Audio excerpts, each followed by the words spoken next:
Perjanjian dagang Indonesia dan Amerika sudah ditandatangani. Di dalam negeri, perjanjian ini menimbulkan polemik karena dianggap tidak equal. Indonesia dinilai justru dirugikan dalam perjanjian dagang ini. Nah, untuk membahas itu, Opini Rakyat mengundang seorang pengamat ekonomi, analis ekonomi yang cukup sangat terkenal. Ini saya sering sekali nonton beliau di TV dan podcastnya. Mas Yanwar Rizky, terima kasih Mas. Sama-sama sudah datang. Aduh, terima kasih Mas. Pasti sibuk Mas Yanwar nih. Jadi gini, istimewa nih Opini Rakyat bisa ngundang Mas Yanwar. Mas, kita to the point aja Mas. Ini sebenarnya perjanjian dagang ini masalah pokoknya di mana sih Mas? Secara substansi Mas. Jadi gini, kalau kita lihat dari sisi Trump gitu ya, Trump itu kan memang menekan lewat tarif gitu ya, lewat tarif, jadi intinya sebetulnya di balik ini semua ya nggak bisa kita pungkiri bahwa yang dijalankan kan teori imperialisme ya. Jadi artinya bahwa Amerika Serikat tetap ingin menjadi negara yang kuat dalam hegemoninya dia, baik itu jadi polisi dunia. Nah, polisi dunia ini kan kalau kita lihat pasca Perang Dunia Kedua gitu ya, sebetulnya dimenangkannya lewat Bretton Woods Agreement tahun 1944, di mana Amerika Serikat menjadi ruling currency. Jadi US dollar menjadi mata uang acuan untuk dalam special drawing right IMF. Ya. Jadi IMF didirikan di Bretton Woods itu. Bank Dunia juga didirikan di Bretton Woods itu. BRICS coba ngelawan itu ya? Ya, BRICS coba ngelawan itu. Nah, jadi sebetulnya kalau kita bicara perlawanan terhadap hegemoni Amerika Serikat, perlawanan terhadap dedolarisasi, sebetulnya bukan baru dirintis oleh BRICS. Kalau kita lihat kan sejarahnya ketika Hitler, ya, ketika dia muncul tahun 1920 pasca flu Spanyol, dia kan bilang, termasuk yang sebetulnya disadur oleh Trump dalam kampanyenya. Jadi 1920 itu ketika pertama kali dia muncul, dia bilang, ini saatnya karena Eropa, kita kalah kan Perang Dunia Pertama, perang antara sesama negara imperialis. Sesama negara-negara Eropa memperebutkan daerah jajahannya. Nah, Jerman kalah kan di Perang Dunia Pertama. Di 1920 dia bilang, ini ada flu Spanyol. Ini kesempatan lagi untuk kita menjadi make German great again. Jadi ini juga kan sebetulnya diulang oleh Trump dengan ngomong make American great again. Dan kemudian krisis dan sebagainya.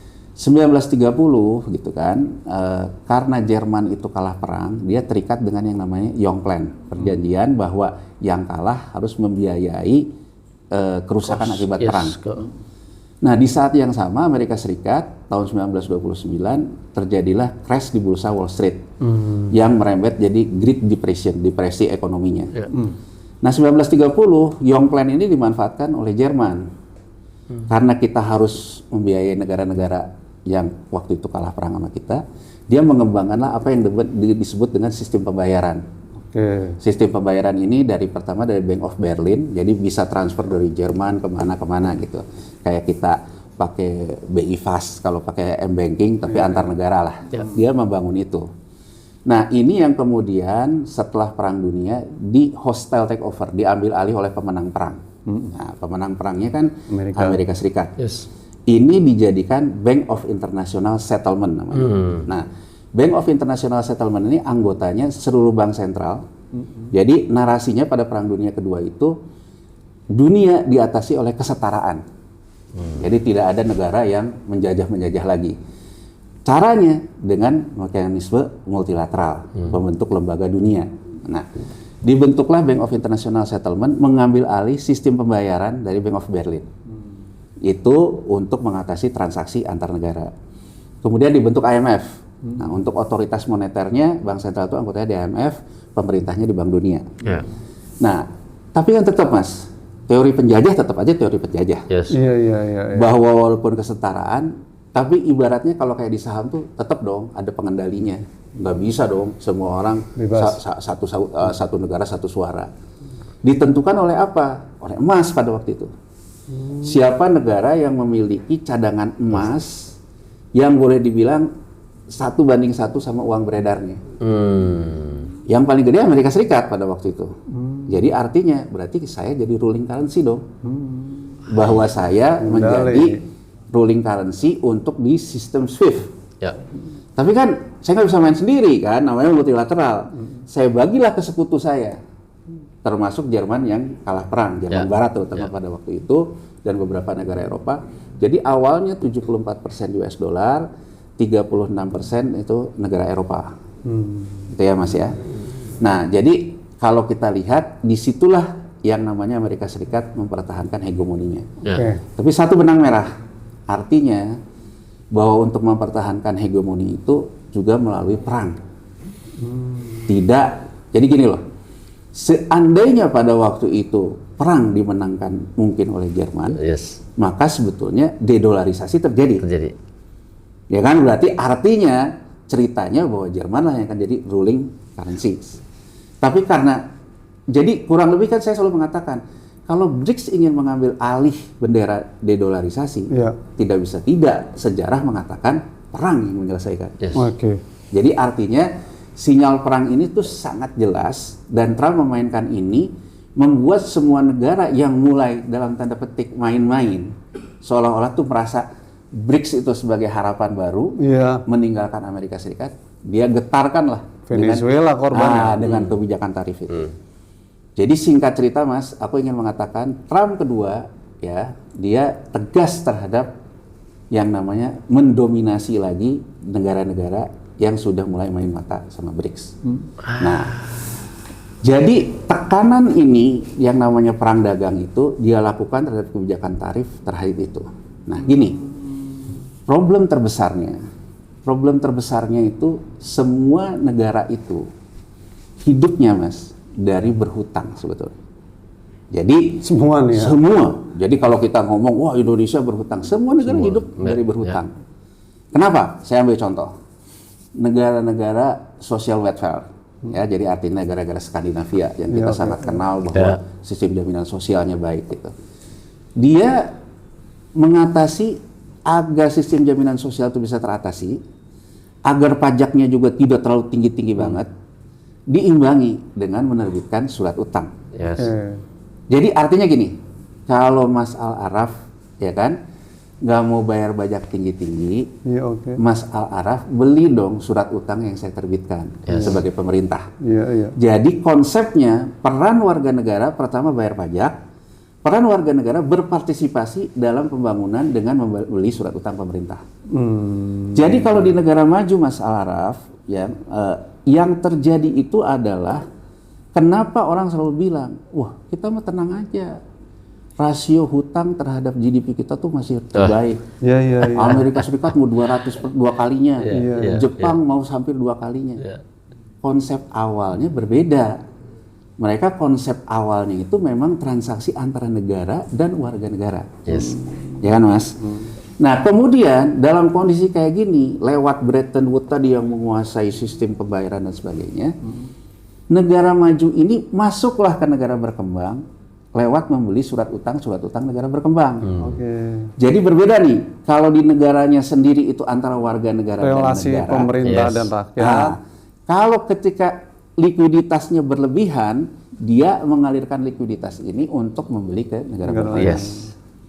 Nah, apa dampaknya itu? Nah, dampaknya sekarang laporan terakhir dari Bank of International Settlement. Laporan terakhir dari Bank of International Settlement, dia mengatakan dalam 10 tahun terakhir ini terjadi perubahan struktur pasar keuangan di dunia, terutama di negara maju. Jadi dia di data nih, ada datanya Mas. Data menunjukkan di negara maju peran non perbankan itu sudah di atas peran perbankan. Gampangnya apa? Kalau kita nih bertiga nih selama ini nabungnya ke bank, ya kan? Karena bank kita anggap so-so, nggak menarik, ya kan? Wah nggak bisa bunganya lincah, kecil, harga emas kayak gini nggak lincah, harga ini nggak lincah. Akhirnya muncullah lembaga yang memang diciptakan oleh Amerika Serikat di tahun 70. Apa? Tahun 1971, Presiden Nixon itu mengeluarkan undang-undang dengan dia mengatakan yang namanya bank sentral cetak duit. Jadi cetak duit itu kalau bank sentral itu mau menyerap surat utang pemerintah, uangnya harus dijamin sama emas yang setara. Waktu itu tuh perang dagang Amerika sama Jepang, dan Amerika mulai ditentang, kok Amerika ini seenak-enaknya nyetak duit gitu. Sementara cadangan emasnya nggak dihitung lagi rasionya. Nixon keluarin undang-undang tahun 1971 mencabut bahwa ketentuan bahwa money circulation harus selalu dijamin oleh emas. Kalau 1934 Roosevelt buat undang-undang menaikkan harga emas direvaluasi, tujuannya apa? Tujuannya agar Amerika Serikat bisa membeli surat utang jatuh tempo dengan menerbitkan surat utang baru. Karena emasnya dinaikin. Jadi rasionya dinaikin karena si emas dinaikin pakai undang-undang. Nixon mencabut itu. Jadi menurut Nixon, kita nggak pakai lagi mengacu ke situ. Nggak usah ke emas. Itulah kemudian apa gantinya? Ya nanti devisa kita dalam cadangan devisa itu akan dimasuk lewat pendapatan dari sektor migas. Makanya di era itu dikenal era petrodolar, Mas. Pergantian dari emas ke minyak. 70 sampai dengan harga emasnya turun, harga minyaknya naik gitu ya. Nah, dalam posisi seperti itu gitu ya, Amerika Serikat ada juga dulu yang protes, itu seenak-enaknya aja gitu. Ya kan, terutama protes yang tajam sebetulnya dari negara-negara Amerika Latin, negara-negara sekitarnya. Karena sebetulnya minyaknya itu kebanyakan dari negara-negara Amerika Latin. Betul. Ya, kita sangat paham soal inilah. Jadi ya bahwa mereka masuk, perusahaan Amerika masuk di Amerika Latin. Nah, singkat cerita, Mas, ini yang ingin saya udah mengatakan ini sejak lama, bahkan sebelum Pilpres berlangsung ya di 2024. Saya bilang siapapun yang akan jadi presiden akan menghadapi resiko seperti Meksiko tahun 1978. Apa maksud saya? Ya. 2024 kemarin ya, Mas? Sebelum Pilpres. Pilpres. Jadi saya ada di salah satu TV debat dengan para tim suksesnya. Saya bilang siapapun akan mengalami itu. Sehingga saya dari awal saya mengatakan baik terhadap 01, 02, 03 kebijakan belanja Anda tuh nggak realistis. Nah, ada rekamannya di TV gitu ya. Kebijakan belanja Anda ini tiga-tiganya nggak realistis. Karena kalau kebijakan belanjanya seperti ini, penerimaan negara pajak kita turun karena struktural ekonomi kita rapuh, daya beli kita rendah. Anda mau ningkatin pajak lewat apa? 01, jawabannya gini, 02, 03. Kita ngomong ke yang menang deh. 02 waktu itu mengatakan kita akan meningkatkan pajak. Saya tanya, meningkatkan tarif? Oh enggak, katanya. Nanti akan menggunakan fungsi-fungsi intelijen dan sebagainya. Jadi artinya ekspansi fiskalnya bisa dibiayai dengan dia bisa yakin pajaknya bisa dinaikkan. Gitu ya, Mas. Kita lihat gitu. Saya bilang, kalau kita tidak bisa mengatasi ini, penerimaan negara kita jatuh karena kita bertumpu ke pajak. Pajak kita bertumpu kepada daya beli masyarakat. Daya beli masyarakat itu ke PPN. Kalau nggak ada daya beli, usaha juga nggak jalan, PPH turun. Maka seperti Meksiko terjadi itu tahun 77. Aku kasih gambaran, Mas. Meksiko tahun 77 itu rasio hutang terhadap GDP-nya 31%, terbaik di dunia.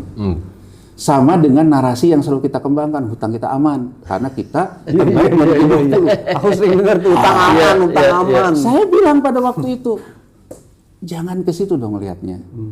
Debt service ratio kita gimana? Kemampuan kita meningkatkan penerimaan negara dari penambahan hutang. Gampangnya gini deh, kalau kita ngomong kayak di warung lah, ya. Saya kasih utang, boleh nggak saya ngutang? Boleh. Asal hutang itu, kalau saya bayarnya misalnya katakanlah bebannya plus pokok, plus bunga, katakan bebannya 7% gitu ya. Tapi dari uang itu saya bisa menghasilkan tahun depan 8, untung 1, Mas. Berarti DSR saya positif dong. Paling nggak kalau sama-sama 7, DSR saya sama dengan 1. Tapi kalau sekarang misalnya saya hanya bisa menghasilkan peningkatan pajaknya 4%, ya DSR saya cuma 4 dari 7 kan? Nombok kan? Nah, Indonesia tuh yang selalu ditutup-tutupi. Kita DSR kita tuh buruk. Awalnya 20%. Sekarang udah sampai ke 44. Ya kan? India, Mas, debt to GDP rasionya hari ini 81%. Rasio hutangnya terhadap GDP-nya tuh 81. Kita 44 loh.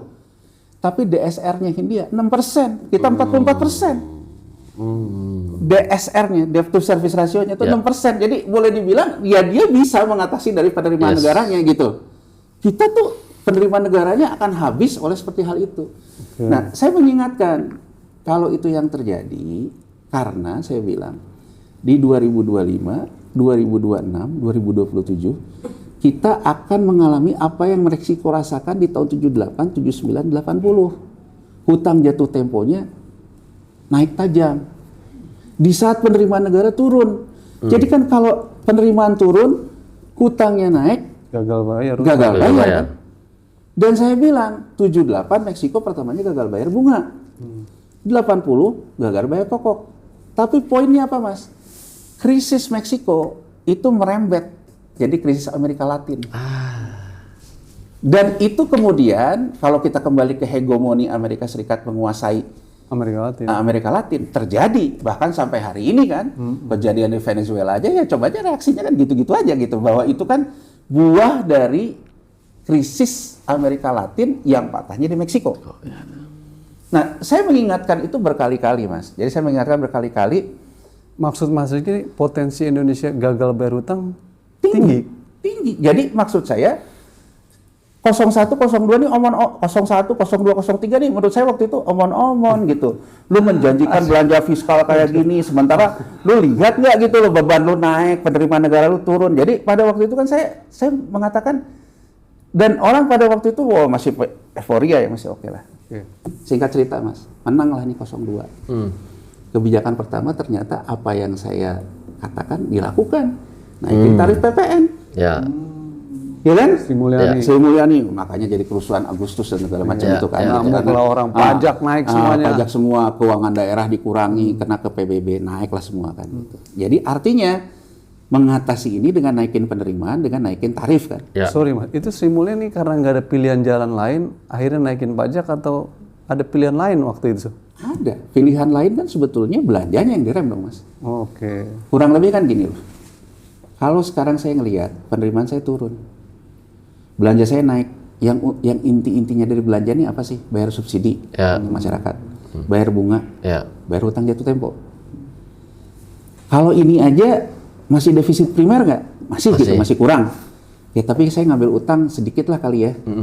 Tapi kalau sekarang saya tambahin lagi dengan program belanja lain, misalnya MBG dan sebagainya, kan tambah gede, Mas. Mabok kan? Ya kan mabok, benar-benar mabok itu. Karena yang dinaikin di sini gede, mau nggak mau penerimaan dinaikin gede kan? Pilihannya Sri Mulyani pada waktu itu naikin tarif kan, Mas? Tapi kan kalau sekarang kita rasional, sebetulnya kan kita bisa bilang dong. Nolak program MBG nggak berani Sri Mulyani pasti. Nggak mungkin dong. Saya ingin sampai poin di sini, Mas, gini loh. Kita harus sabar satu titik. Menteri Keuangan itu, dia kan menjalankan apa yang presidennya mau. Jadi artinya Sri Mulyani mungkin men-serve presidennya dengan caranya dia. Purbaya dengan caranya Purbaya. Tapi intinya presidennya keras kepala kan? Artinya kan gitu. Presidennya keras kepala bahwa presidennya merasa bahwa program dia yang waktu kampanye soal MBG, Koperasi Merah Putih itu harus. Kan? Padahal duit nggak ada. Nah, artinya kan Anda akan bergerak di level-level yang menurut Anda ya udah kalau nggak mau naikin ini. Ternyata nggak bisa kan? Dilakukan Sri Mulyani. Sri Mulyani kan. Jadi dari situ, Mas, menurut saya itu yang mengakibatkan kondisi fiskal kita seperti itu. Nah, sebelum kita masuk ke soal perjanjian dagang ini, berarti itu ada tekanan fiskal itu ya? Tekanan fiskal. Jadi gini, Mas, teori penjajahan itu kan sederhana, Mas. Ya kan? Teori penjajahan itu kan bahwa orang menerima dijajah itu, gampangnya gini kalau kita bahasa sehari-hari. Kalau orang tadi susah, ya kan, Mas? Nggak kuat susah, kemudian ditolong, tapi dijajah, ini kan soal selama-lamanya iman kan? Ya kan, Mas? Nah, sekarang cara bacanya gimana? Pertemuan pertama Prabowo sama Trump. Ya. Apa, Mas, yang saya garis bawahi? Di X-nya, ini sebelum perjanjian dagang yang terakhir ya, Mas? Di X-nya Trump mengatakan dia dan Prabowo memberikan keleluasaan buat Amerika Serikat terkait dengan Coopers. Kenapa? Ini saya katakan juga pada waktu itu. Coopers, Mas, tembaga ini, itu menjadi alat geopolitik antara Cina, India, dan Amerika Serikat. Tembaga ini. Jadi di Cina, India, Amerika Serikat ada yang namanya rasio Cooper to Gold. Masih Jadi senjata yang harga tembaga dibagi harga emas. Iya, ngerti. Kalau rasionya naik, berarti sektoral industrinya mulai bekerja. Karena artinya orang yang tadinya nyimpan emas udah di cash in karena ngerasa dunia udah aman lah untuk investasi. Dia beliin Cooper ini untuk pabrik, produktor, mau industri apapun butuh tembaga ini. Jadi di 3 negara ini Mas ada ukuran makro sehingga untuk melihat bahwa ekonominya sudah pulih ketika Cooper to Gold-nya itu meningkat rasio. Artinya apa? Di 3 negara ini menguasai Coopers, menguasai gold adalah bagian dari mereka menjadi negara adidaya. itu sekali Ya kan Mas? Sehingga menurut saya nggak aneh kalau kemudian Trump mengatakan soal Coopers ini bukan nikel loh. Beda dengan dulu waktu Cina loh ya. Cina kan mau buat nikel lawan. Coopers. Coba kita lihat sekarang ke perjanjian hari ini. Ya, perjanjian hari ini itu di luar tentang kesepakatan tarif, ada kesepakatan non tarifnya yang sangat memberatkan. Salah satunya termasuk Freeport. ya Yang non tarifnya. Dan apa yang kita bisa baca di situ, Mas, terkait dengan mineral kritis ini kan? yes Mineral kritis ini dibuka seluas-luasnya oleh Indonesia. Ya. Bahkan Amerika Serikat dikecualikan loh, dia bisa mengekspor mentah-mentah. Kan kita ada ketentuan harus hilirisasi dulu segala yes macam kan? betul Ini melanggar undang-undang dong. Nah, iya, tapi itu ada kan dalam non komitmen Ada, iya. ada gitu. Dan kemudian Freeport diberikan ya menurut saya bukan hanya soal perpanjangannya loh, tapi terutama relaksasi terhadap kebijakan ekspor ini bagian dari keinginan Amerika Serikat untuk memenangkan pertarungan geopolitik terakhir ini, Mas. Nih ya. Saya coba loncat-loncat tapi mudah-mudahan kita bisa menangkapnya ya. Pak. Iya, iya. Trump mengajukan Kevin Warsh namanya sebagai calon chairman the Fed. ya Chairman the Fed ini udah mau habis. Tapi ini ada yang lucu loh, Mas. Trump itu berbeda pendapat dengan Jeremy Powell, Chairman the Fed sebelumnya. Padahal Jeremy Powell ini diajukan oleh Trump pertama dulu. Trump yang mengajukan. Trump tuh menginginkan the Fed itu menurunkan suku bunga. Si Jeremy Powell bilang, nggak bisa, karena inflasi kita tinggi. Nggak tahu siapa yang nularin siapa. Ya, tahu-tahu kemarin kita bahasnya Jeremy Powell bilang, saya kurang lebih dikriminalisasi lah oleh Trump. Kantor saya diperiksa sama Justice Department-nya Trump. Bukan Ya. terlibat skandal Epstein ya. Oh, jadi terkait dengan pembangunan gedung The Fed. Ini juga sebelum dia terjadi duluan di gubernur BI kita, Mas, Ya. yang ruangannya digeledah karena CSR oleh KPK itu. Iya, Ya. benar. Jadi menurut saya ada karakter yang sama memang di antara dua ini tuh ada karakter yang sama gitu. Jadi kalau Trump mengatakan bahwa Prabowo ini karena kelihatannya mereka punya karakter yang sama. ya Termasuk soal Palestina Israel. Termasuk soal ini. Makanya sekongkol BOP ya Saya kan? coba ngambil penukil yang sederhana aja. Iya. Karena buat Amerika Serikat tuh tradisi independensi bank sentral tuh, itu tradisi lama dia, Mas. Yes. Yang seolah-olah dirusak oleh Trump dengan bawa-bawa juga Justice Department-nya lakukan sidak ke tempatnya Powell, dan Jeremy Powell bilang, saya merasa tugas saya diganggu kan. Ya kayaknya dia terinspirasi sama presiden temennya. Nggak cukup itu taruh saudaranya jadi di bank sentral di bank Indonesia. Tapi maksud saya kelihatannya Trump memang terinspirasi Indonesia dalam mengatasi masalah itu. Jadi kalau misalnya jadi dekat itu ya mungkin ada kesamaan-kesamaan juga I see. di antara pribadinya Personal, ya, di antara personalnya ya. Paradigmanya sama nih sama, kira-kira. maksudnya paradigmanya mirip lah gitu. Nah, terus saya ngeliatnya gini, Mas. Takut. Niatnya ya. Itu satu ya tentang yang mineral kritis. Kedua, menurut saya gini. Kalau saya ngelihatnya satu gini. MBG ini jadi gini.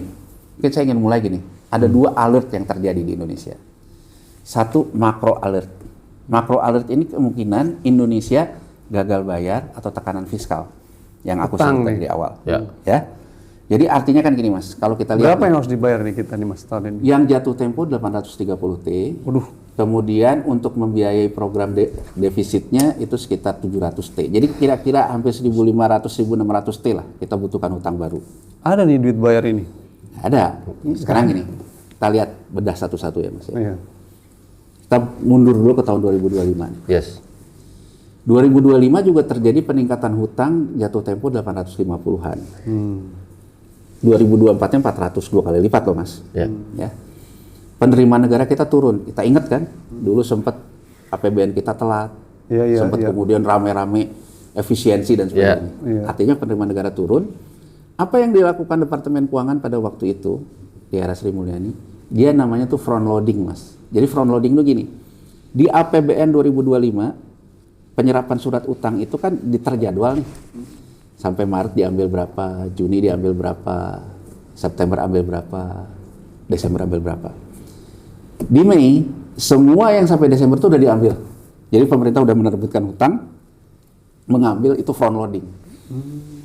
Jadi semua hutang yang ada dalam APBN di tahun 2025 diambil di awal. I see. Indikatornya apa Mas? Indikatornya sederhana aja. Misalnya sekarang kita punya warung nih Mas. Punya warung gitu. Orang bayarnya yang datang beli nggak ada. Tapi kan saya harus bayar orang gajian nih Mas. Betul.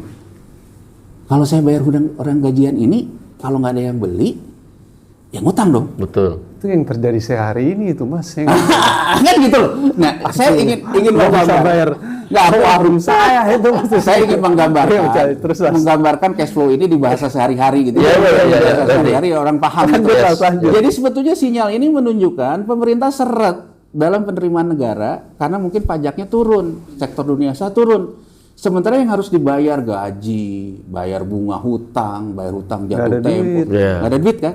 Jalan satu-satunya amankan dulu nih barang, uang tuh disimpan dulu dong di kasir. Yang penting ada uang dulu kan? Betul. Makanya yang terjadwal ini diambil di depan. Itu sinyal pertama. Sinyal pertama yang menunjukkan bahwa di 2025 pun pemerintah sudah punya masalah cash flow. Ya. Ya kan Mas? Ya. Selesai nih, kita nggak usah bahas lah pergantian menterinya. Ya, ya, ya, ya, ya. Selesai nih di tahun 2025 nih, di awal tahun. Menteri Keuangan melaporkan ke DPR, defisitnya melebar. Artinya, cara gampangnya gini, ketika saya memfront loading di depan itu, asumsi defisitnya itu cuma 2% gitu loh Mas. Oke. Realisasinya defisitnya 3%. Jadi kan yang gua ambil di depan pun kurang sebetulnya. Yes, betul. Iya nggak? Iya, iya. Pelebaran dari 2 ke 3 ini akibat penerimaan negara realisasinya hanya 87% loh. Mas. Ya, betul. Pajak nih ya. Pajaknya artinya bahwa kita terjadi penurunan penerimaan negara bukan omon-omon.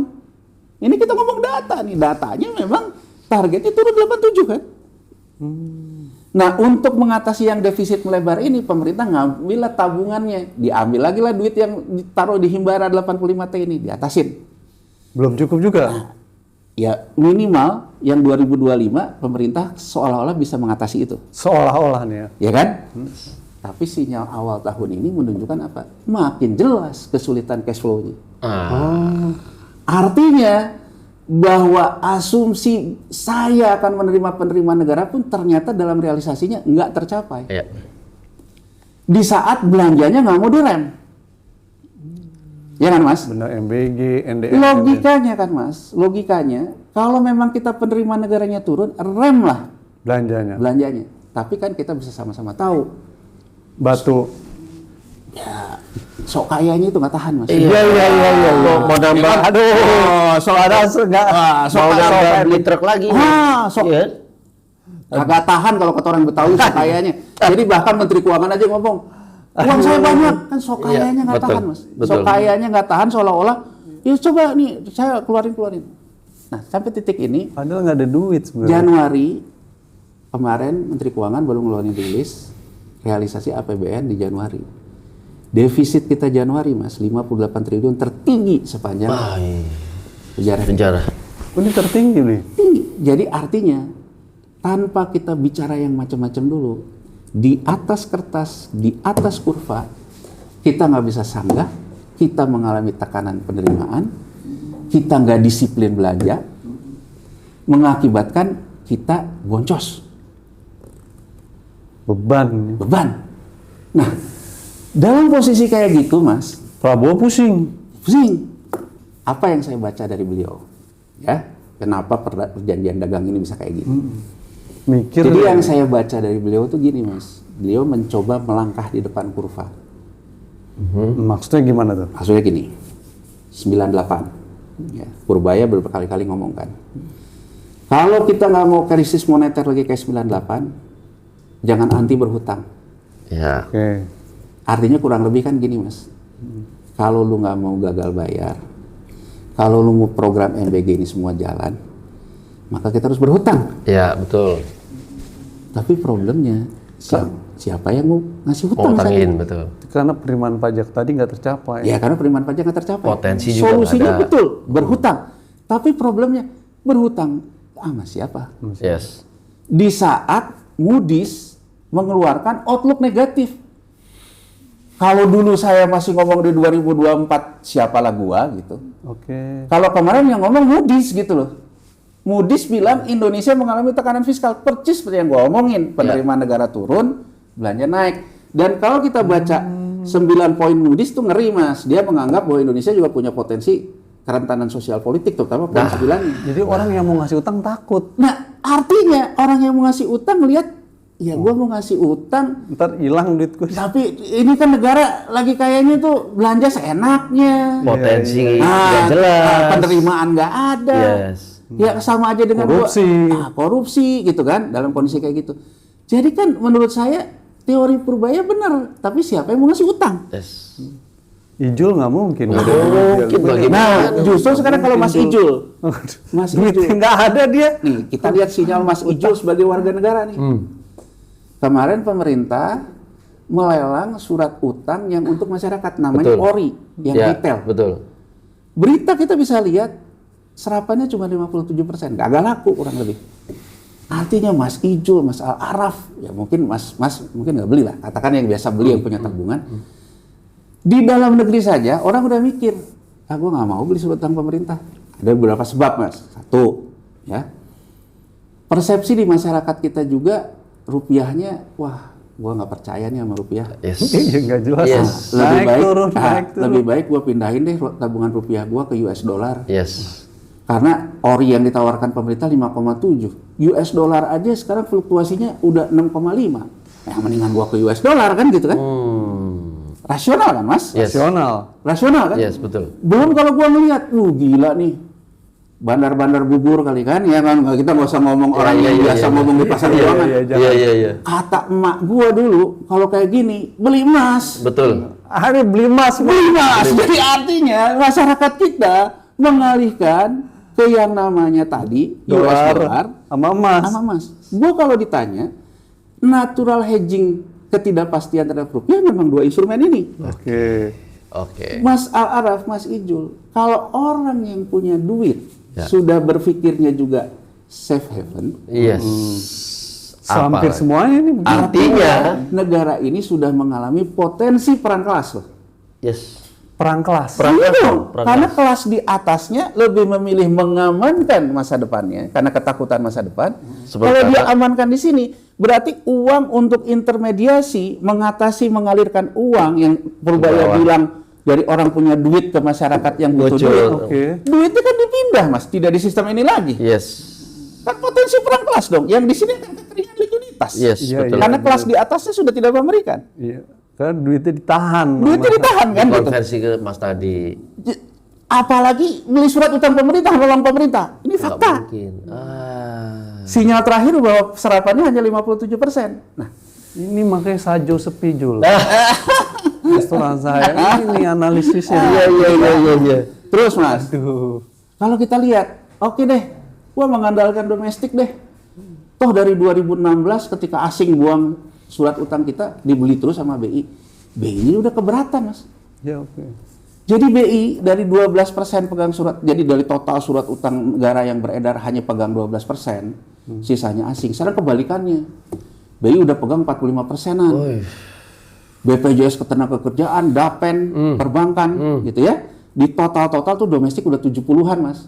Asingnya tuh udah mengkerit Ini Purbaya kayak sok kaya gitu. Ini gue kasih duit ke bank-bank nih, berapa ditarik dari BI itu? Nah, makanya Mas, kenapa Moody memberikan juga outlook negatif terhadap 4 bank BUMN dan BCA? Ya. Negatif. Negatif. Kan yang negatif ini surat utang pemerintah kepada Moody. Satu. Dan 4 bank Himbara Yes. dan 1 BCA. Kenapa bacaannya?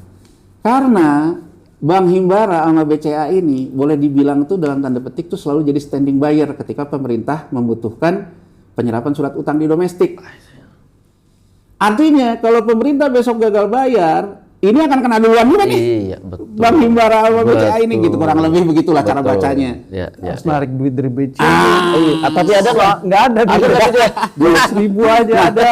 Ini kan makanya kalau kita lihat di saham perbankan tuh negatif banget. Betul. Karena ekonominya buruk kan. Ya, ya. Ya kan? Jadi artinya di atas Ini orang sekarang ke emas semua, Mas. Tabungan juga tarik ke emas. Nah, terus kita lihat nih. 830T utang jatuh tempo. Oh, tadi yang utang tadi belum selesai itu utangnya ngambilnya jadi dari mana tuh? Nah, makanya saya jelasin berikutnya nih. Ini kan sinyal pertama masyarakat cuma nyerap 57. Ya. Oke. Berarti 43 kurang terserap. Yes. Terus kemana lagi dong sumbernya? Iya. Ya. Dia mengatasi dulu yang hutang jatuh tempo, Mas, yang 830. Adalah pertemuan antara Menteri Keuangan Purbaya, Gubernur BI Pak Peri. Menyepakati BI akan melakukan debt switch dengan Kementerian Keuangan. Hutang jatuh tempo 170, hampir 174 lah, 173, sekian ya. Yang jatuh tempo di BI akan ditukar dengan surat utang baru secara bilateral swap, namanya tukar-menukar bilateral oleh Kementerian Keuangan, tapi pakai mekanisme pasar sekunder. Bahasa rumit nih. Yes. Rumit. Bahasa sederhananya gimana? Bahasa sederhananya gini. Bank Indonesia kan sekarang pegang nih di neracanya. Yes. Surat utang negara, ya, SBN. Nah, yang jatuh tempo ada 174 triliunan. Yes. Oke. Kalau udah jatuh tempo, berarti kan pemerintah harus bayar. Oke. Ya. Nah, pemerintah punya surat utang yang dalam posisi treasury stocknya mereka. Jadi di pasar sekunder. Entah itu dia buyback ke pasar, entah yang tadi, Mas, 43% nggak laku Yes. tadi. Iya, Yes. iya. Jadi artinya 57 serapan, 43% nggak laku. Nggak laku kan ada dalam treasury stocknya Kementerian Keuangan. Ya. Nah, Kementerian Keuangan bersepakat dengan BI, gua bayar lu pakai hutang yang ini ya, bukan pakai duit. Ini yang namanya revolving, Mas. Ya, ya, ya. Hutang lama ditutup sama hutang Tambah baru. Ya, ya, ya. Tapi 830 kurangi 174 masih 600-an. Kemana nyarinya? Nyarinya kemana lagi kan, Mas? Nah, kalau pemerintah mau ngabisin tabungannya yang namanya saldo anggaran lebih kan 400-an. Betul. Dihabisin juga tabungan pemerintah 400, masih nyisa 200. Betul. Pertanyaannya ngapain MBG diterusin? Nah, ngomong MBG. MBG ngomonginnya tentang penerbitan surat utang baru. Yes. Jangankan ngurusin penerbitan surat utang baru, ngatasin yang jatuh tempo aja masih minus 200 gitu loh, Mas. Apalagi sekarang ditambah lagi beban 600 kan? Yes. Iya betul. Nah, jadi dalam titik pikiran itu muncullah pemikiran, berarti nih kita nih harus minta tolong ke asing yang punya likuiditas. Yes. Asing ini kalau yang kayak gini rajanya revolving ini di mana? Aku ingin memberikan gambaran. Kalau kita sekarang ke BRICS, Cina mau nggak ya ngambil alih ini semua? Jawabannya? Enggak, karena Cina tuh rezimnya devisa kontrol, Mas. Oke. Oh gitu. Jadi di Cina itu tidak selincah rejim devisa bebas kayak Amerika Serikat. Jadi kalau ada devisa, ngatasin dulu dalam negeri, sisanya ini jadi sangat ketat lah pengelolaan devisanya. Government-nya, government. Jadi kalau ngomong Cina mah dia ngatasi dulu dalam negeri, baru sisanya keluar. Kalau Amerika kan mengatasi dalam negeri dengan ngegoreng bursa negara lain gitu. Mas. Iya, Jadi artinya kan ini kan metode yang memang berbeda ya. Kalau Cina kan metodenya metode devisa kontrol. Betul. Jadi sebetulnya menurut saya disitulah dia pada satu realita. Ini bisa nih ke Amerika, Ke Amerika. nggak ke Cina. Makanya kan ibarat emak-emak sen kanan tapi ke kiri. Setelah sebelumnya ikut parade militer di Cina, Iya. mendadak sepi dari mulai semua pejabat pemerintah nggak pernah ngomongin BRICS lagi. belok total kan. Karena kondisi tekanan fiskal dalam negeri. Bahkan saya membaca dalam satu pidato Presiden Prabowo bilang kita tuh memang non-blok, tapi dalam sebuah pertarungan geopolitik biasanya yang tidak punya keberpihakan akan mengalami kesulitan. Dia kan ada ngomong gitu juga dalam salah satu pidatonya. Jadi kecenderungan memang ingin memilih blok kan, Mas. Betul. Udah mulai goyang nih. Goyang. Pertama awal Januari masuk BOP. Ya. Saya mempunyai satu catatan, Mas. Ketika awal Trump memimpin, yang pertama kali jatuh tuh bursa Turki. Ya. Di Turki kacau. Kacau sampai demo kan, sampai segala macam. Dan kemudian liranya juga jatuh. Jatuh habis. Kemudian saya baca di salah satu berita ya bahwa Netanyahu ketemu Trump lagi awal-awal inaugurasi itu, dia komplain soal Erdogan. Jadi mungkin kita bisa search di Google, itu ada beritanya di Jerusalem Post kalau nggak salah gitu ya. Yang menarik adalah jawaban Trump. Nggak usah, Erdogan itu sahabat saya. Pokoknya soal Erdogan serahkan ke saya. Saya Kalau omongan Mas Rizky, Netanyahu sama Trump ini dekat berarti. Oh iya, udah pasti kalau itu Mas. Kan kalau Amerika kan proksinya memang, ya kan? Nah, saya di situ menarik Mas. Menarik ya, ternyata di luar dugaan saya. Ya kan, di luar dugaan saya bahwa Erdogan Bisa bersahabat juga dengan Trump. Ini kan saya baca waktu itu. Nah, kurang lebih hal yang sama kan kemudian Prabowo juga beberapa kali ketemu Erdogan gitu ya. Mas, ya. Iya. Kurang lebih akhirnya menurut saya dari 5 negara fragile countries yang karena dampak kebijakan Amerika Serikat, Turki, Lira, rupiah Indonesia, peso Brazil, ya, terus Afrika Selatan saya lupa mata uangnya apa, gitu ya, rupiah India. 2 negara sebenarnya menunjukkan sinyal merapat. Turki Dan Indonesia. Pemimpinnya ya. Ya artinya gitu ya. Keduanya masuk ke BOP. masuk. Padahal selama ini orang anggap Turki keras soal Palestina. Indonesia juga. Indonesia juga keras. Nah, jadi bukan, kalau kita lihat dari kacamata geopolitik ini, keanehan ini kan bukan hanya terjadi di Indonesia, Turki juga aneh masuk BOP. Bener. Nah, jadi kalau ini lebih agak gila kayaknya masuk BOP. Tapi saya punya satu benang merah di antara keduanya. Memang mendapat tekanan luar biasa terhadap kondisi fiskal dan moneternya, memang membutuhkan. Jadi ibaratnya gini, lu mau main-main sama siapa pada ajangnya buntutnya gua pegang. Kurang lebih kan di Amerika kan gitu. Tetap kan. Berarti ini bukan board of peace Mas, board of Trump dong. Iya, jadi kepentingan Trump sama. Terus tapi gini loh Mas, saya terus melihat gitu ya. Tapi dalam banyak pemberitaan, Erdogan tuh nggak terlalu dominan di BOP. Pasif dalam leading state. Dan nggak ngirim tentaranya ke sana. Presiden kita udah ngomong two state solution. Mention Israel. Saya bilang menjamin keamanan Israel. Padahal Erdogan butuh juga ya. Tapi kan Erdogan yang gabung di BOP kan. Saya ngeliat kok, waduh, kayaknya ngerayu tapi bablas nih. Kan kalau ngomong merayu mah Erdogan juga merayu Mas dengan masuk BOP gitu. Tapi kita bandingkan di antara dua-dua yang merapat ini, kok kayaknya kita bablas ya, kelebihan tensinya. Sangat. Ya kan, kelebihan tensinya. Bahkan kan kalau kita mention yang namanya Israel dalam arus besar politik kita tuh kan pro Palestina Mas. Dari zaman Bung Karno gitu kan, jadi artinya kan pro Palestina gitu, pro Palestina.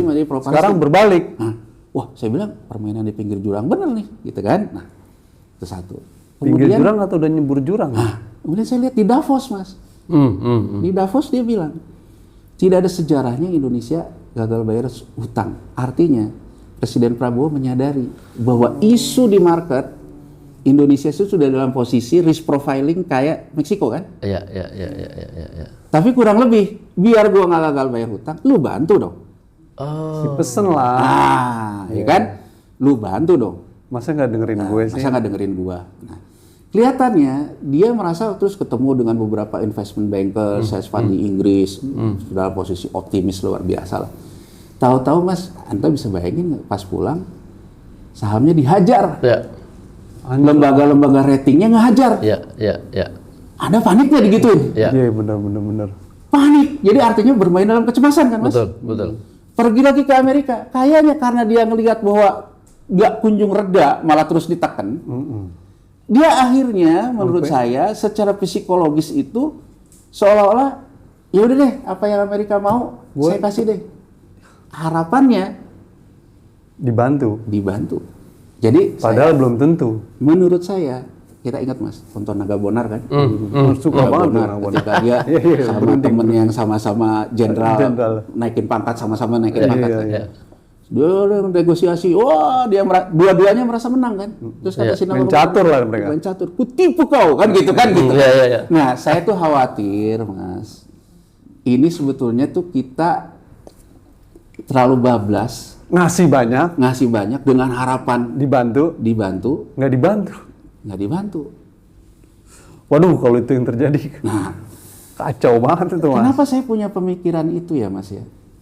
Melihat dinamika Supreme Court di Amerika ya. Mas, sorry Mas, tadi berarti kalau dari Mas Yanuar, BOP menjadi bagian dari instrumen rayu juga dong, Indonesia masuk. Ya, bagian dari kan Nggak ada Mas. diskusi soal kemerdekaan Palestina Ini di maaf situ. nih ya Mas ya, maaf nih kita bukannya kita rasis atau fasis juga nih gitu ya, tapi adalah fakta ruling politik Amerika Serikat itu ditentukan oleh ruling pendanaan kampanyenya.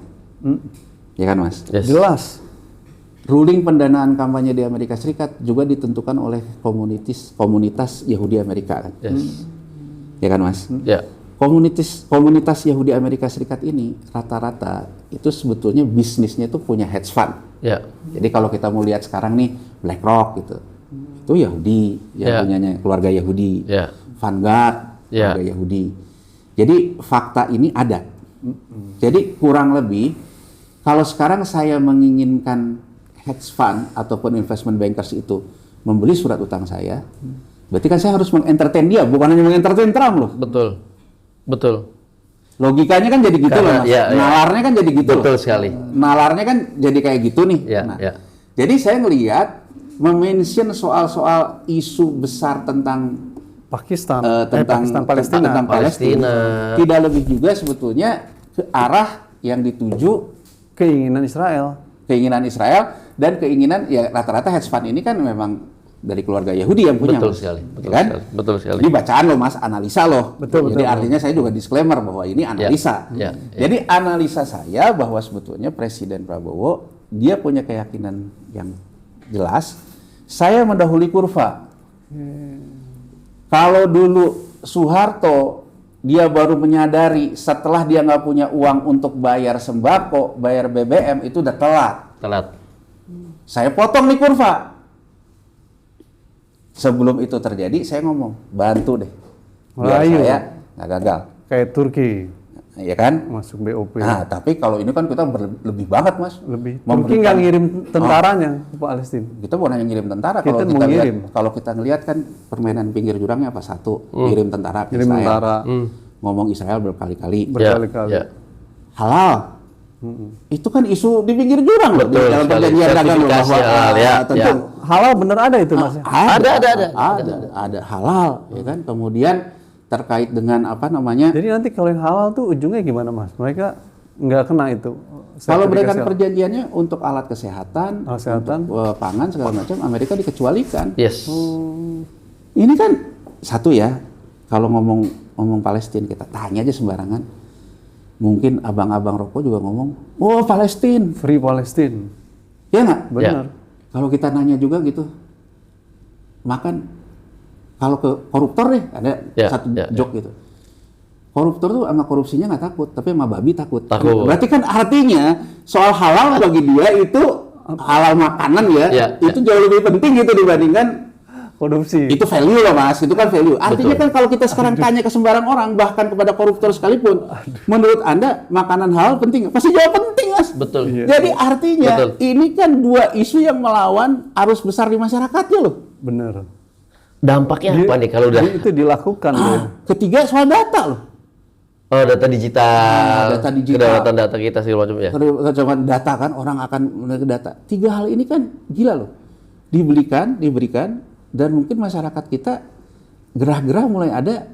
Tapi gimana? Nah, dari sini kan menurut saya Mas, ujung-ujungnya kalau kita lihat potret kedaulatan kan. Nggak punya kedaulatan lagi namanya. Ibaratnya kedaulatan warga negaranya pun dia lawan arus besarnya. Kedaulatan negara seperti yang dia katakan sebelumnya. Asing ini memanfaatkan sumber daya kita. Saya katakan ke asing-asing ini, kita bukan orang yang bodoh. Ini presiden sendiri yang mengatakan. Betul, betul. Tapi dengan sekarang mineral kritis ke Amerika, ini semua ke Amerika lewat perjanjian itu. 0%. Menurut saya, Prabowo mengkritik Prabowo loh.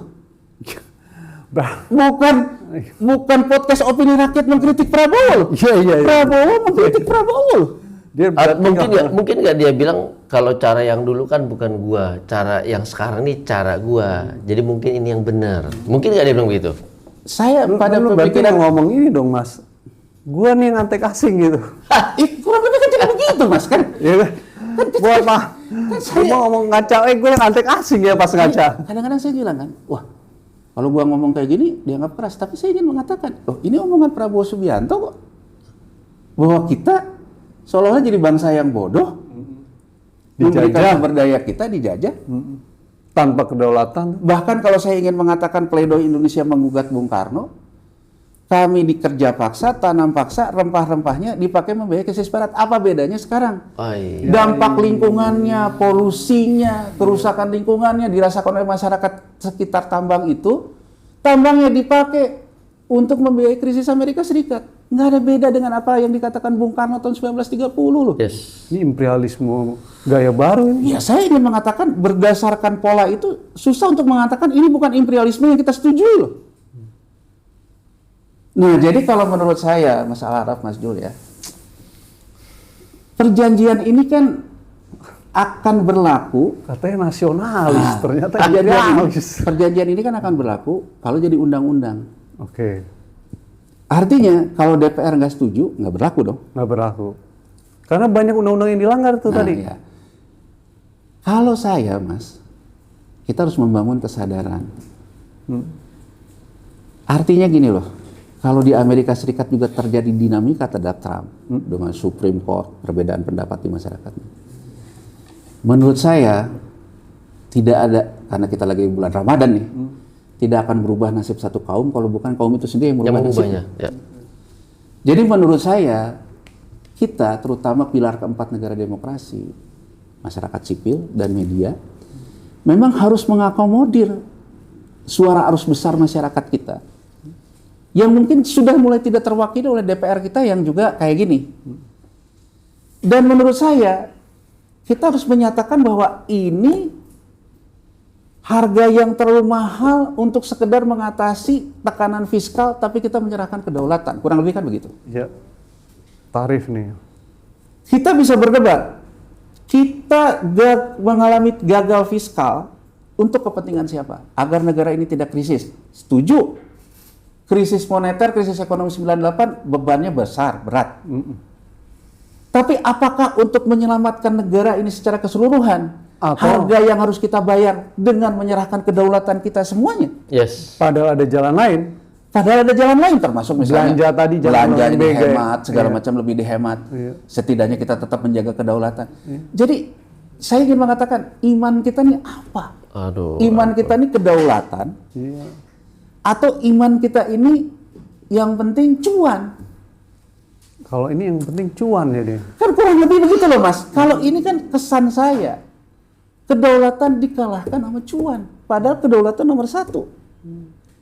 Gitu kan, Mas? Iya. Nah, jadi kalau menurut saya ingin mengatakan gini loh, Mas. Ini perjanjian ini jadinya begini nih. Ya, lewat opini rakyat ini, kita harus mengatakan kita bukan bangsa pecundang. Kita bangsa merdeka, berdaulat. Jadi menurut saya dalam negara demokrasi, Tapi pemimpinnya udah jadi pecundang ini. setidaknya kita harus memberikan respon dari masyarakat bahwa politik di Amerika Serikat, bahkan Trump dan sebagainya pun melihat, oh ternyata rakyatnya melawan. Artinya negara kita diselamatkan oleh siapa? Ya oleh rakyatnya, Mas. Kalau itu nanti Ijul besok saya suruh jadi korlap. Siap. Aman itu, Mas. Siap. Berapa titik? Ijul. Iya. Ya kan, tinggal sekarang adjustment-nya kan kembali. Hitung-hitungannya mencegah krisis makro, Ya. tapi meletus sisi mikronya. Menurut saya, pemimpin sendiri akan mengadjust Mas berikutnya. Oke. Iya dong, Benar, kan benar, dia benar. mencegah yang makro nih, Iya. taunya yang meletus yang mikronya. Dia pasti akan adjust kan Mas. Iya dong. Iya. Kalau dia nggak nge-adjust ya kita tahu sendiri lah sejarah mengatakan apa kan Mas gitu. Yes. Jadi kan menurut saya antara mikro level, makro level ini harus ada interaksi nih. Tapi kalau di mikro levelnya diam, ya selesai kita Mas. Jadi negara bagian Amerika Serikat kan gitu loh. Ke 51. Iya kan jadi negara bagian Amerika Serikat. Tapi kalau menurut saya kalau mikro levelnya melakukan perlawanan nanti akan adjustment, ada keseimbangan kan karena ininya bereaksi kan Mas. Yes, betul. Oke.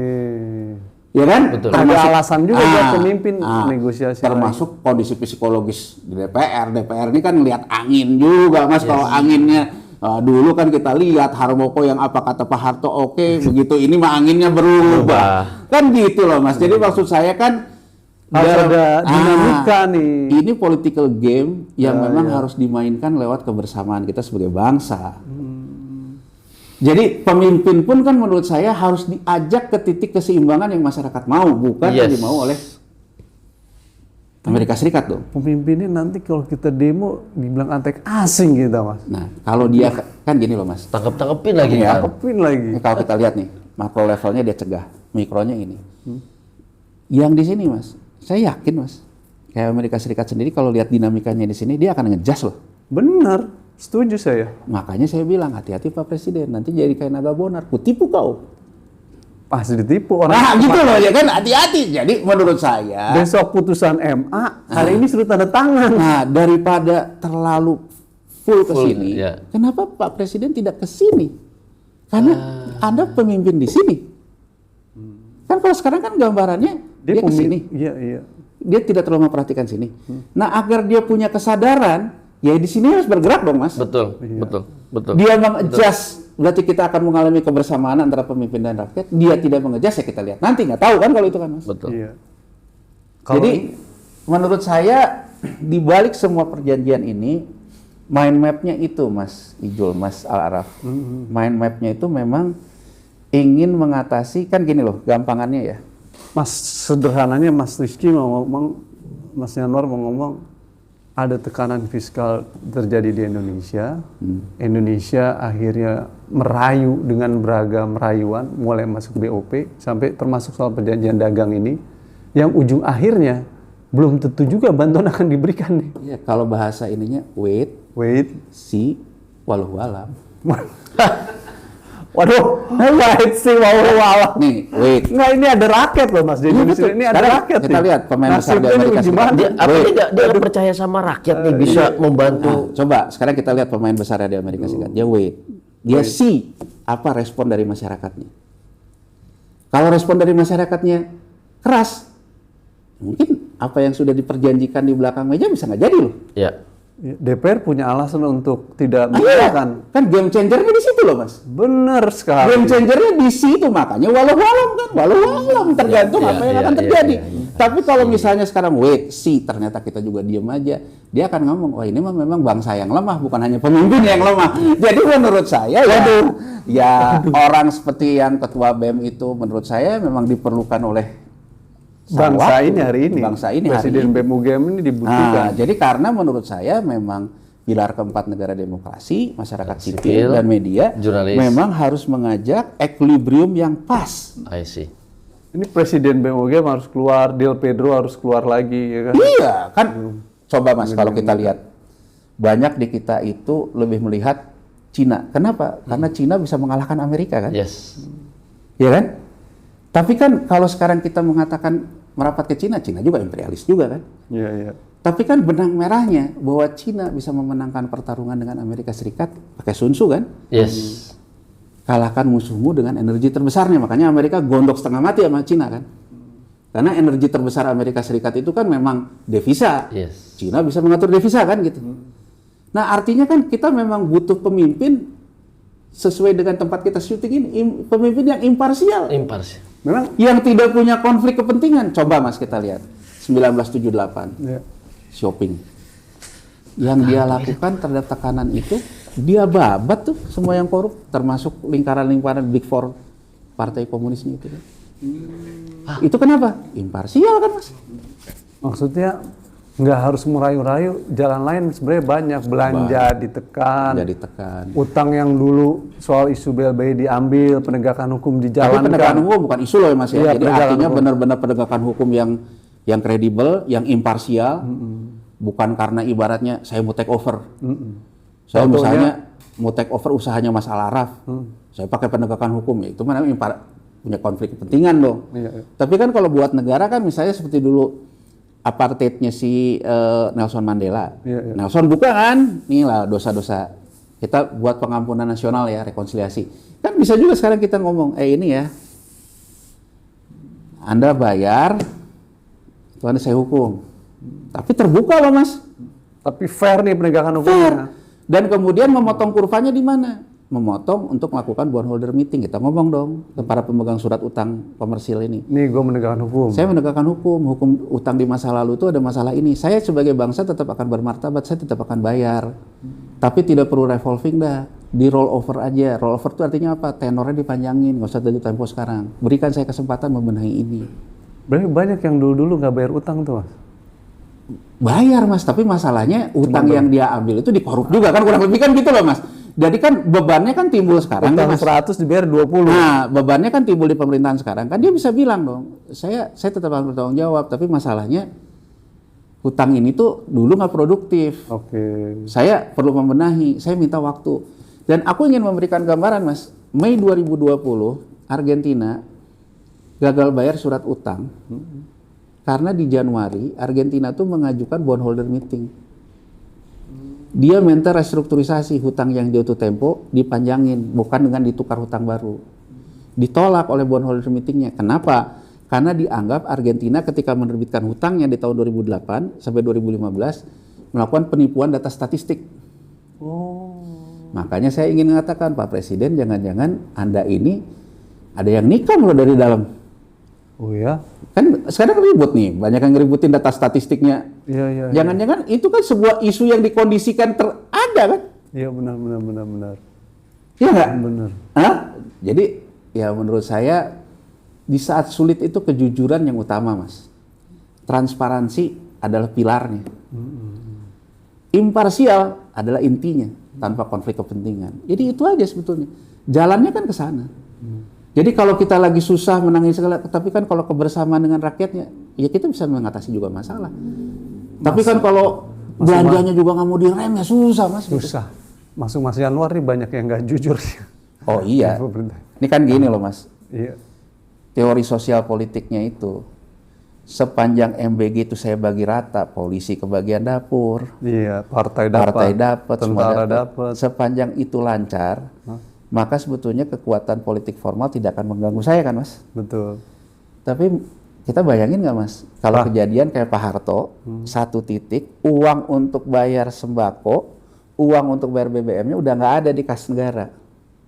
Program tetap jalan. Program itu ada. Orang ini akan balik arah nggak? Ya muter lah. Kan gitu Mas. Nah sebetulnya yang ingin dilakukan Presiden ini menjaga stabilitas ininya dengan cari duit kan. Tapi menurut saya kebablasan yang dirayunya kebanyakan gitu. Rayu dibanyakan belum tentu juga dibantu. Belum tentu. Yang terjadi apa di sana di berita di Amerika mereka bilang bahwa kita menang. Oh iya. Oh Banyak kata dia kan Oh, dari iya. Indonesia. Iya. Waduh, saya baca berita itu menang banyak Kalau sekarang mereka. jadi pengusaha Amerika Mas, ya iyalah menang banyak. Cuman kan sekarang persoalannya di Indonesianya dia sama siapa loh? Kan Oke. berarti kan di Indonesia juga ada yang diuntungkan juga loh. 1, 2, 3 aja. Iya kan gini loh Mas, kurang Pasti lebih. lingkaran kekuasaan. Nih ya, ditambang nih. Amerika Serikat boleh memiliki 100% kan? Boleh. Ya kan? Sekarang kalau saya Di perjanjian ini ya? Perjanjian ini. Misalnya sekarang saya mau take over nikel yang selama ini dikasih ke Cina. Bisa. Dalam perjanjian lama, pemegang saham mayoritasnya siapa? Lokal kan? Lokal. Cina itu kan berikutnya. Karena nggak bisa 100% kan? Iya betul. Yang lokalnya ini katakan aja pergantian pemain nih. Diambil nih. Ketika ngambil, yang lokal ini ngomong nih sama yang Amerika nih. Gua nggak punya duitnya duit lo. Pakai perjanjian ini di take over nggak? Iya. 100%. Ya kan? Nah, di balik ini kan kembali penyakitnya kan alih-alih mengatakan saya menghemat anggaran yang dikorupsi, tapi sebetulnya kita punya penyakit laten korupsi yang tidak selesai kan? Ngeri juga ini. Ya, ini analisa ya Mas ya, analisa tapi menurut saya yang perlu membangkitkan kesadaran kita. Jadi dari rangkaian perjanjian itu beberapa poin pokok soal di perjanjian ini yang kira-kira masyarakat bisa dijelaskan Mas, poin-poin yang akan bermasalah apa aja nanti nih Mas? Satu, terkait sistem pembayaran. Sistem bayaran. Sistem pembayaran ini saya udah lama Mas. Jadi dulu ketika pertama kali BI itu mulai merintis yang namanya QRIS ini, terus sistem pembayaran nasional, jadi yang BI Fast itu. Jadi saya pernah ditemui oleh, kan kalau di Amerika Serikat memang ada lobbyis ya, termasuk juga yang diangkat oleh Tempo lobbyis. Oh iya, siapa yang antek-antek asing itu, makanya Tempo ngangkat itu ya. Jadi saya pernah masih zamannya SBY nih Mas, ya, 2012 atau 2011, saya lupa lah persisnya ya. Saya ditemui oleh salah satu lobbyis, dia bilang dia kliennya adalah Visa dan Mastercard. Mas Yanwar ditemuin? Ya, saya ditemuin. Ditemuin difasilitasi oleh salah satu PR konsultan di sinilah. Gitu loh Mas. Nah, dia bilang bahwa dia lagi cari spokesperson untuk menggagalkan kebijakan yang akan BI tempuh tentang sistem pembayaran nasional itu. Karena bisnisnya Master dan Visa kan kena kan Mas. Gitu loh. Kan kalau kita sekarang QRIS bisa dipakai di mana? Udah nggak butuh Visa sama Master lagi loh Mas. Benar. Nah, saya pada waktu itu mengatakan, ideologi saya mengatakan bahwa memang kita harus punya. Gitu loh. Gagal loh bicara. Nah, ya saya bilang saya keberatan cari yang lain deh gitu. Gitu saya nggak mau gitu. Ya, kemudian kalau saya merefer apa yang pernah saya rasakan juga di masa lalu, melihat perjanjian itu, masuk nih barang sekarang. Sekarang masuk? Masuk, karena sekarang sistem pembayaran itu, sistem pembayarannya harus ikut sistem pembayaran Amerika Serikat. Di sini ada nih ya? Ada di perjanjian ini. Duh. Gitu Satu loh. itu satu. Artinya sebetulnya kan kedaulatan yang kita ingin bangun hancur lebur. QRIS menjadi. Nah, kedua, menutup peluang Indonesia untuk menggabung dengan sistem pembayaran alternatif yang digagas oleh BRICS. Itu intinya. Artinya bahkan Indonesia, kalau Amerika Serikat melakukan sanksi dagang terhadap negara lain, Indonesia harus ikut loh di perjanjian itu. Dedolarisasi. Jadi artinya Amerika Serikat mengamankan posisi itu dong. Ya kan? Iya. Satu, sistem pembayaran nasional yang digagas oleh Indonesia layu sebelum berkembang. Kedua, kemungkinan Indonesia bergabung dalam sistem alternatif SWIFT juga batal. Ya kan Mas? Jadi lupain aja BRICS lah. Lupain. Nah, terus terhadap, saya mencoba yang sehari-hari dialami masyarakat aja ya gitu. Terus soal kategori halal gitu ya. Gini loh Mas. Ya kita udah contohin ya kalau halal tadi ya. Terus terkait dengan data.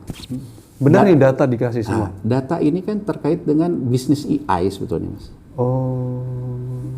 Coba Mas Al-Araf bayangin. Kalau sekarang kata orang di bawah, sekarang KTP kita dilihat Donald Trump. Candaan. Coba Mas Al-Araf. Aduh. Kebayang nggak sama Mas Al-Araf misalnya? Besok Mas Al-Araf nih siapa nih orang imparsial, tanya AI aja, cek muncul segala macam. Intelijen yang paling seneng itu. Artinya bisnis AI Amerika Serikat laku dong, laku. Bisa memprofiling semua orang di Indonesia. Sangat laku itu. Sangat laku. Kan gitu loh. Itu tonggak bisnis pertama itu Mas. Tapi keamanan kita loh. Kita kan hidup ini butuh privasi juga Mas. Betul. Pribadi kita segala macam. Nanti ketahuan, oh Mas Al-Araf nih punya hutang ke sini. Wah, nanti dimainkan hutangnya kan gitu loh. Iya benar. Ini kan udah mengganggu sekali Mas menurut saya. Ya, jadi kalau yang terkait dengan masyarakat itu, yang lain-lainnya ya terkait dengan macam-macam ya. Tambang tadi Mas bilang. Tambang sangat lemah. Tapi ya kalau kita mau kupas satu-satu. Ada yang soal itu Mas, katanya Indonesia nggak bisa ke blok lain dalam konteks ekonomi. Ya itu kan? ada. Jadi Apa itu? kalau Gimana Amerika maksudnya? Amerika Serikat memberikan sanksi terhadap negara lain, Indonesia harus ikut. Harus ikut. Jadi Kalau kurang masih lebih sanksi ke Cina misalnya, ya ikut. Jadi kurang lebih perjanjian itu mengatakan kita blok Amerika. udah nggak politik bebas aktif dong. Makanya kalau menurut saya kalau ini dibiarkan ya kita negara bagian Amerika Serikat ini. Nomor 51. Kalau migrasi. Dan rasanya warisan sejarah kita harus menolak imperialisme kan Mas. Bener. Tapi seperti kata Bung Karno sih, lebih susah melawan bangsa sendiri daripada karena penjajahannya di semua. Begitu. Ini bulan puasa, diskusi sama Mas Yanwar, topiknya berat. Mungkin ini topik paling berat di dalam konteks topik akhir. Cuman sangat penting nih. Dan Iya, Mas mudah-mudahan Yanwar bisa. sudah menjelaskan dengan Sangat gamblang nih bahwa kesimpulannya adalah ini imperialisme lewat perjanjian dagang ini nih. Dan masyarakat sangat dibutuhkan nih untuk menyikapi soal ini, karena kalau tidak akan makin kebablasan nih, dinamika politik kita dan ekonomi. Udah BOP kita masuk dengan target tadi untuk rayuan dan menyenangkan, dan memang kan BOP nggak ada skema untuk kemerdekaan Palestina, gitu, Mas. Skemanya untuk bangun infrastruktur ekonomi bisnisnya anak mantunya Tramanya tuh di Gaza ya kan, bangun hotel, bangun apa dan lain. Kemerdekaan nggak ada. Sekarang dalam konteks imperialisme ekonomi, perjanjian dagang ini nyata terlihat nih. Dan kalau dinamika seperti ini, apa saran Mas Yanwar nih kita nih, Mas? Iya. Ke depan ya Mas. Kalau Tadi yang menurut- civil society tadi itu ya. Ya kalau menurut saya Mas kan ini ada makro alert, Iya oke. ini yang coba dicegah kan. Tapi kan ada mikro alertnya juga. Iya. Mikro alert ini Mas yang gampang ini di level masyarakat kebanyakan. Oke. Satu, masyarakat untuk konsumsi gaji kurang, dia akan makan tabungan Mas. Oke. Itulah fenomena mantap dan ini sudah terjadi dari 2023 loh Mas. Sorry Mas, ini perjanjian dagang ini akan ngatasin soal isu pengangguran dan lain-lain atau enggak? Ya mengatasi pengangguran Amerika tapi tidak pengangguran kita kan. Oh gitu. Karena kan Benar juga. karena kan timpang sekali perjanjian ini Mas. Bahkan Di ada kita yang, malah pedagangnya terjepit ya. ada yang mengatakan kalau kita search saja Indonesia harusnya itu ada 299 kata, Amerika harus hanya 9 kata, itu aja kan udah Detimpang. timpang. Tapi kembali lagi gitu, apakah mengatasi persoalan ini masyarakat kita yang sekarang makan tabungan? Oke. Kedua, Tabungan habis Mas, orang tetap harus konsumsi kan, Betul. makan utang, ya kan? makanya Mantap, kalau mantap habis maut makan utang. bukan utang. Kalau utang aja, yang ngasih utang udah nggak percaya sama kayak negara ini Mas. Ibaratnya saya udah kredit macet di pinjol, kredit macet kartu kredit, udah nggak bisa ngutang. Indikator ketiga nih Mas, kriminalitas kan. Mati dari maut. Jadi Kriminalitas mantap, maut, maut. sinyal berikutnya kriminalitas. Jadi ada seorang, saya pernah ngisi acara di BIN tahun 2008 pas krisis Wall Street 2008 Mas. Jadi salah satu jenderal purnawirawan di situ mengatakan ke saya, sepanjang tidak ada kriminalitas yang naik sih, menurut dia nggak akan ada krisis gitu. Oke. Dan saya lambat laun meresapi kata-kata beliau, Ah, dan menurut saya benar. Karena kalau kita lihat ketika di 98 memang kriminalitasnya naik. Antar masyarakat, sesama masyarakat kere Mas, saling. Dan kalau kita lihat coba kejadian kemarin di Jogja gitu, sama orang susah kan, sampai akhirnya yang jamretnya mati itu loh Mas gitu. iya betul. Terus kita baca gitu, di tol Beberapa sekarang, iya, di di tol ada batu, orang gini, kriminalitas. Ya kalau kita sistem medsos saja, indikator Sekarang bunuh orang gampang banget. Jadi menurut saya hati-hati Pak Presiden. Anda mungkin kurang membaca 3 indikator ini yang nyata di masyarakat kita. Mantap, maut, Maut dan kriminalitas. mati itu kriminalitas. Kalau ini yang terjadi Mas, soal waktu kan, soal amuk masa kan Mas. Dan sehebat apapun Anda mencegah di sini, tapi kalau ini tidak mengalir ke sini, ya Mas, ini nggak akan ada artinya, karena akan ada gesekan dari sini. Besok saya kalau jadi presiden, Mas siap ya jadi Menteri Keuangan ya? Iya. Nanti saya biar saya lebih tenang dah. Enggak, Gitu kan. saya ngelihatnya indikator ini kan harus dibaca dengan serius oleh presiden. bahwa yang di atas itu bukan hanya ini loh, ini juga harus diatasin kan. Pemimpin itu kan gini loh Mas. Saya pernah nonton film dokumenter waktu zaman COVID kan, saya dokumenter saya tontonin gitu Mas, kayak kita COVID ya Mas. COVID di rumah. Saya ada film dokumenter tentang presiden-presiden Amerika gitu. Dia itu punya orang yang memang spesialis mendukung dia. Punya juga orang yang setiap hari nyinyir gitu, tapi timnya dia. Dan ternyata Mas, yang namanya politik begitu jadi presiden tuh wisdom, kata dokumenter itu. Butuh yang itu tuh. Jadi ketika kalau orang yang positivism gini nih, yang negativism gini nih. Terus saya mikir gitu, wisdom gua apa? Kan tidak ke sini, tidak ke sana akhirnya, mencari wisdom. Sekarang kalau presiden dengerin yang ABS doang, yang di sini dikomongin antek asing, Pak Presiden, Anda sudah kelihatan, Anda sudah memulai menghilangkan sudut wisdom dari seorang pemimpin. Waduh, dalam jadi, yang ini. Saya hanya ingin mengatakan pada Presiden Prabowo Subianto, Anda presiden, pemimpinnya. Tapi Anda jangan sampai kehilangan ruang wisdom.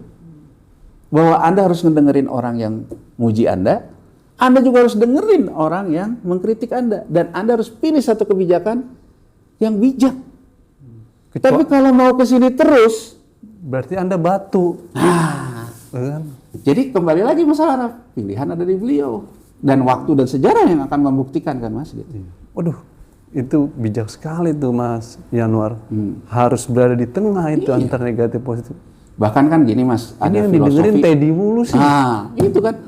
Coba Mas, kan ada filosofi orang bilang, kalau jadi kayak saya nih, saya bukan siapa-siapa Mas. Iya. Ya kerjaannya ngomong. Jadi kalau ada nanti di podcast biasanya ada yang komentar, ngomong mulu gitu. Ya memang saya tukang ngomong, orang bukan pemimpin. Demokrasi harus ngomong. Tapi begitu kalau misalnya suatu saat saya jadi pemimpin, kan saya harus berbalik Mas. Kemampuan mendengar saya yang harus lebih baik. Benar. Bukan kemampuan berbicara loh, tapi mendengar saya loh. Kalau ini ngomong mulu. Enggak, jadi menurut saya nggak selesai kampanyenya kalau gitu kan. Sampai gitu. saya lihat di TikTok, ya Allah, itu Ramadan jangan ngomong dulu dah, mau tenang katanya. Biar puasanya husu. Gitu. Harusnya menurut saya kan kemampuan mendengar dia yang sering lebih dominan, bukan berbicaranya Mas. Aduh, Mas Yanwar, thank you banget nih. Sama-sama, Saya bermanfaat Mas. Sangat bermanfaat, bukan sangat bermanfaat. Nih, bisa menjadi pencerahan ke teman-teman, ke masyarakat bahwa Indonesia hari ini berada dalam situasi ambang imperialisme nih. Oh iya. Dan pertanyaannya, apakah kita mau diam dalam realitas begitu? Saya rasa tentu perlahan tapi pasti Mas. Masyarakat mungkin sedang mencerna apa nih yang terjadi. Karena soal ini kan perlu pengendapan, pembacaan lebih lanjut. Tapi bacaan-bacaan analisis Mas Yanwar yang sangat objektif tentang perjanjian ini dan kondisi ekonomi Indonesia tentu menjadi sangat penting supaya kita nggak kecebur jurang. Soalnya tadi Mas Yanwar bilang masih di pinggir nih jurang. Kalau saya lihat kayak udah kecemplung deh. Wah, aduh, kalau udah kecemplung berikutnya adalah jangan kelelep ya kan. Nah, oleh karena itu ini buat sahabat teman di Opini Rakyat, yang para penonton sekalian, saya rasa ini alert nih, lampu merah buat kita nih situasi dan kondisi politik ekonomi saat ini. Udah Palestina Indonesia putar balik dari kemerdekaan Palestina sekarang berbarengan dengan Israel duduk dalam konteks ekonomi, kita jadi kaki tangan di negara bagian, katanya negara bagian ke-51 katanya. Mudah-mudahan Presiden mendengar, jangan malah marah nih. Ntar malah diomelin yang podcast katanya. Ini sebenarnya justru membangun keseimbangan supaya seorang pemimpin punya wisdom ya Mas ya. Ada positif, ada negatif, dia ambil nih mana wisdom yang baik dalam kebijakan itu. Tapi ya kalau yang negatif, yang kritik tidak didengar, ya berarti batu Mas, ya kan? Nah oleh karena itu harapan terbesar pesan dari Mas Yanwar tadi adalah di masyarakat ya. Civil society menjadi bagian pilar penting untuk mengkoreksi dan memperbaiki ini. Terima kasih Mas Yanwar. Aduh, podcast hari ini meski bulan puasa, tapi saya merasa jadi semangat. Tadi saya ngantuk dengan Mas Yanwar. Waduh, langsung semangat saya dan mungkin mudah-mudahan banyak masyarakat yang akan mendengar untuk bisa bersikap ke depan bagaimana mengatasi soal ini.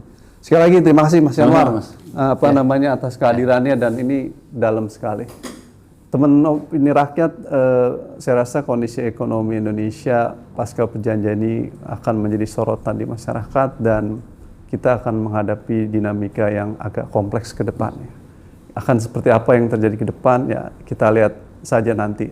Akankah kita dijadikan seperti di film Naga Bonar, ditipu deh ya kan? Aduh kalau itu terjadi, saya malu Mas ya. Aduh, oleh karena itu menjadi penting buat kita mencermati dinamika sosial politik ekonomi ke depan. Sekali lagi terima kasih.